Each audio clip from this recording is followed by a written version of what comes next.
Ako si Milan, malakas mag-trip. Kaya tara, mag-trip tayo. Let's go! Meron pala tayong re-respondan ngayon dito sa may Solis. Malapit lang dito sa may Lakandula. Nag-i-edit pa ako nito ng mga video natin na nangyari ito. Kaya sa Alpha Tanker na ako nakasakay. Yung Alpha Pumper namin una lumabas dito. Kaya ito, hindi tayo nakasama sa unang lumabas sa truck namin. Dito lang tayo balik sa pangalawa. Pero okay pa rin to. Kahit pa paano nakalabas na din mga tropa natin agad. Pag 2-3 naman namin dito ng Alpha Tanker. Ito na agad yung inabutan natin dito. Nakapaglatag na rin sila at lumalaban na rin sila sa loob na ito. Bali yung dala ko nakita yung dalawang linya. Pamalit na lang din yung sa nabasted namin loss. Kaya nagdala na rin ako ng isa pa para sure kung kailangan pandagdagan.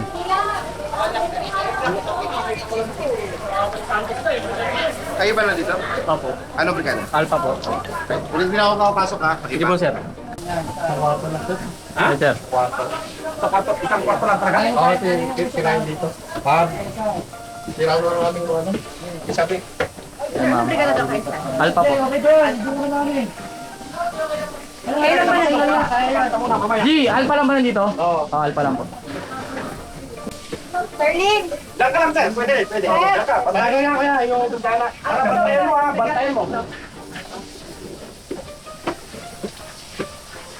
Buksan mo, bintana mo. Ano Jay? Ay, naabot din. Ilalim mo gama.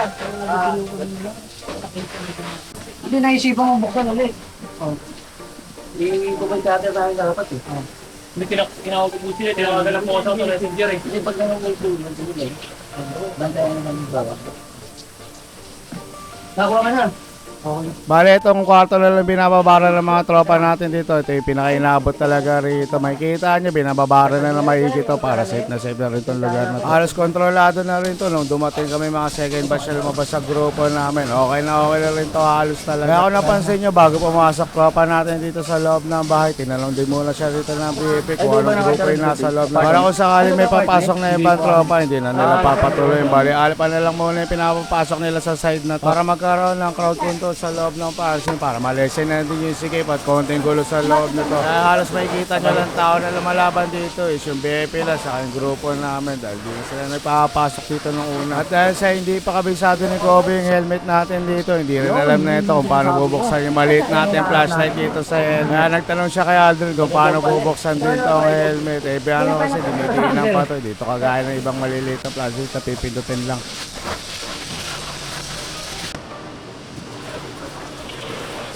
Kung halos okay na rin tong kwarto na to, ito pinapatay muna natin yung bumubuga rito para masilip natin. Kung sakasakali meron pa rin na po yan, lalabas siya at makikita natin. Pagkasilip naman dito ng tropa natin, halos wala na rin talaga rito sa side na to. Pinapatay na rin natin yung tubig dito para makapag-pull out na rin mga tropa. Pagkaputa naman ito sa truck namin, ito pinababa na rin yung mga tropa natin dito dahil makapag-pull out na rin sila.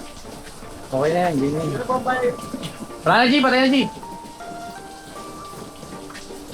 Si Aldrin. Aldrin, saan mo pinindot to? Mulaw na ba tayo? Ha? Mulaw tayo?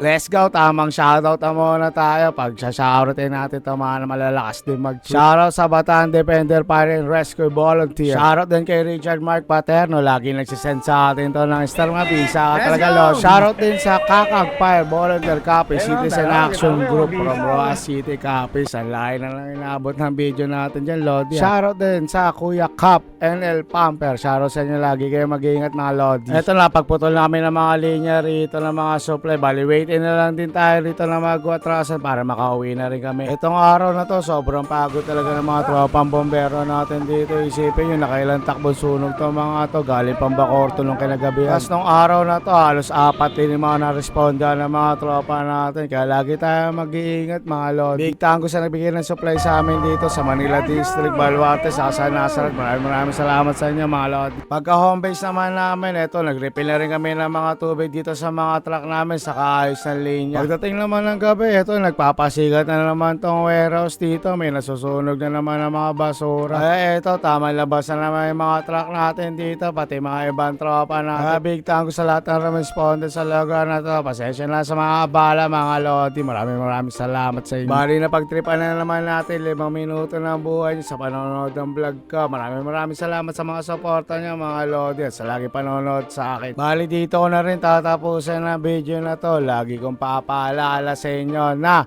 10-0, keep safe everyone.